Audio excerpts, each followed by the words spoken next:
Hook $619 billion. Gone. Not over a decade, not over a year. Wiped in weeks. TSMC, the most important company most people have never heard of, just watched its market cap crater in one of the fastest collapses in semiconductor history. And here's what nobody is telling you. This isn't just about stocks. This is about your phone, your car, your laptop, and a tiny island sitting between the world's two most powerful militaries. If TSMC goes dark tomorrow, the entire global economy stops, not slows down, stops. So why is its stock falling off a cliff? And who is actually behind it? Context, let's set the scene because the timing here is not a coincidence. In early 2025, TSMC's stock, traded on the New York Stock Exchange under the ticker TSM, was riding high, buoyed by the artificial intelligence boom, massive orders from Apple, Nvidia, and AMD, and a seemingly unstoppable demand for advanced chips. At its peak, the company was valued at over $1 trillion. Then the floor fell out. Between late February and early April 2025, TSM shed nearly 40% of its value. That's the $619 billion figure. In context, that's more than the entire GDP of Sweden, evaporating in less than 2 months. The trigger? A perfect storm. President Trump announced sweeping tariffs on semiconductor imports, reigniting the U.S.-China trade war at full intensity. China responded with export restrictions on rare earth minerals that TSMC desperately needs to manufacture chips. And then, almost on cue, Chinese military exercises around Taiwan escalated to levels not seen since the 1996 Taiwan Strait crisis. 3 dominoes, one after another, and the market panicked. But here's why you should care even if you've never bought a single share of stock in your life. TSMC manufactures approximately 92% of the world's most advanced semiconductors, the chips below 7 nanometers that power everything from your iPhone to the targeting systems in U.S. military drones. There is no backup plan. There is no Plan B factory sitting in Ohio ready to flip a switch. TSMC is the single point of failure for modern civilization as we know it, and right now it is directly in the crosshairs of a geopolitical war that is getting hotter by the week. Development. Let's break down exactly what is happening, because there are 3 separate forces hitting TSMC simultaneously, and each one is more dangerous than the last. The first force is the tariff spiral.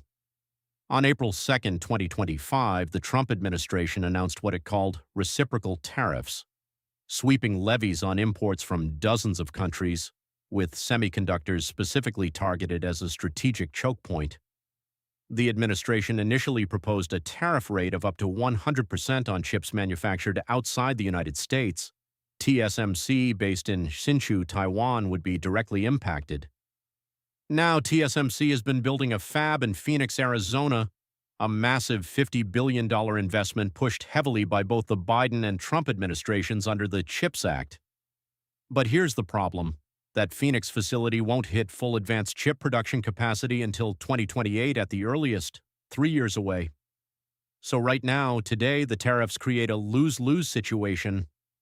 American companies like Apple and Nvidia either pay dramatically more for chips, raising prices on every device you buy, or they scramble for alternatives that simply do not exist at scale.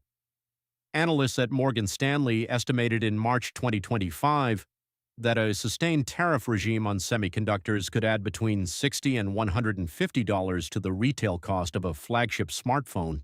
That cost lands on you. But the tariffs are almost the manageable part, because the second force is China, and China is playing a longer and more dangerous game. In March 2025, Beijing announced export controls on 7 categories of rare earth elements, including gallium and germanium, materials that are absolutely critical to semiconductor manufacturing.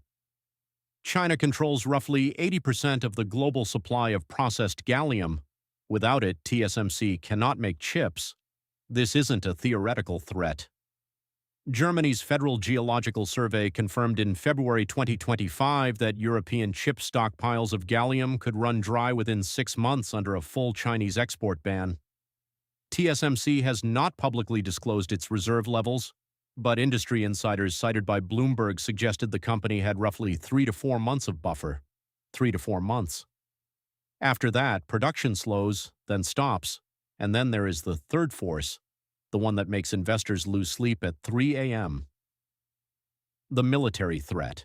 In February and March of 2025, the People's Liberation Army conducted its largest naval and air exercises near Taiwan since 2022, deploying carrier strike groups and running simulated blockade scenarios. Former U.S. Pacific Fleet Commander Admiral John Aquilino testified before the Senate Armed Services Committee in January 2025, stating that a Chinese move on Taiwan was no longer a question of if, but potentially when within this decade. Taiwan's own defense ministry reported over 90 Chinese military incursions into its air defense identification zone in the first quarter of 2025 alone. 90 in 3 months.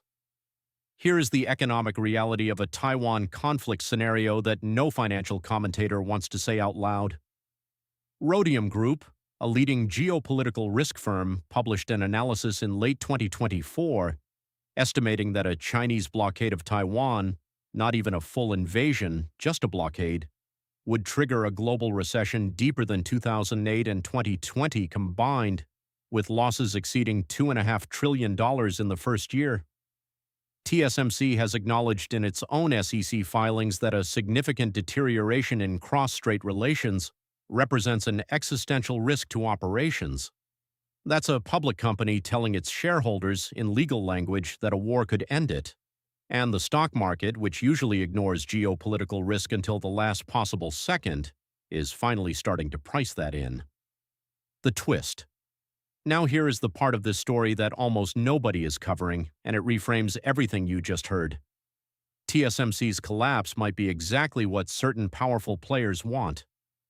Think about who benefits from a weakened TSMC.